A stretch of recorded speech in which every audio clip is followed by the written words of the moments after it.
first reading this morning comes from the book, Will You Dance by Annette Childs-Oroz. It seemed like an ordinary day, but months later, when we looked back on it, our memories insist that it was unusually still in the world that late winter morning. Whether time has created our notions or our notions have created time, we each seem to remember a slow motion quality to that day.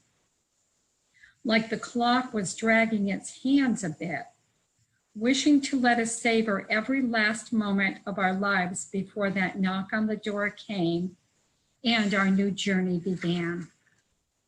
Tap, tap, tap, like the lazy thump that comes from the tail of a half-sleeping dog who long ago gave up notions of chasing anything other than its own black and white dreams.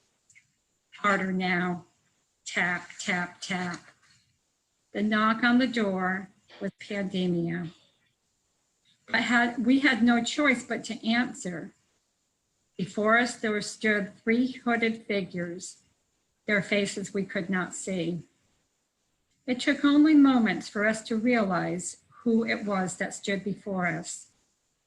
On our doorstep stood change, and behind change stood fear, and next to fear was uncertainty. We tried to explain that surely they must be mistaken, but they stood firm until there was nothing left to do but invite them in. The first to enter was change. With her, she brought a gust of wind that swept away all of the familiar things we had known in our world. We watched helplessly as the life we had known dissipated, like a tiny stream of smoke which rises from a candle whose flame has just been extinguished.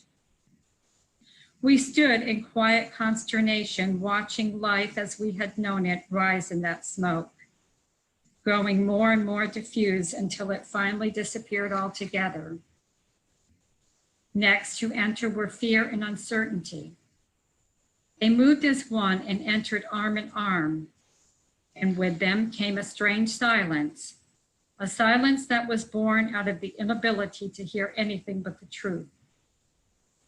The truth moved through us like a ripple moving through a placid lake.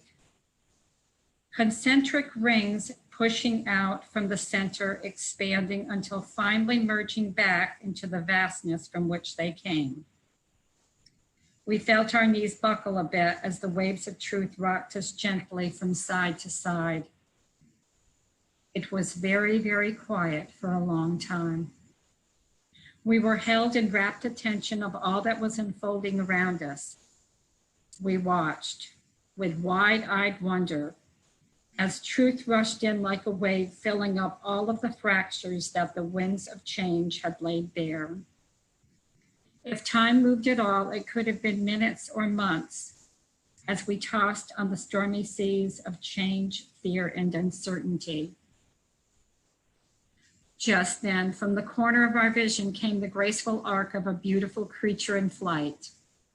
We were transfixed by this beautiful winged creature, not quite an angel, but being far from a bird. It was a mixture of clouds and feathers, windows and mirrors. Gracefully it danced in the ether above us like a ribbon that trails behind a kite, darting playfully in and out the way a child plays as at hide and seek. There was a collective sigh as we realized that this winged creature was the exquisite and delicate gift of hope and of love. And the second reading relates to the first. It's a poem recently written by Lynn Unger called Pandemic. What if you thought of it as the Jews considered the Sabbath the most sacred of times? Cease from travel. Cease from buying and from selling. Give up, just for now, on trying to make the world different than it is. Take time to sing and pray. Touch only those to whom you commit your life. center down. And when your body has become still, reach out with your heart. Know that we are connected in ways that are both terrifying and beautiful. You could hardly deny it now. Know that our lives are in one another's hands. Surely that has become clear. Do not reach out with hands. Reach out with heart. Reach out with your words. Reach out all the tendrils of compassion that move invisibly where we cannot touch. Promise this world your love, for better or for worse, in sickness and in health, so long as we all shall live.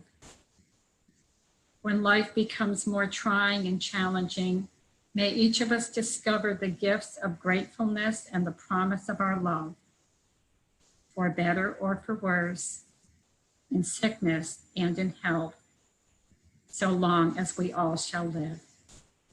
Namaste.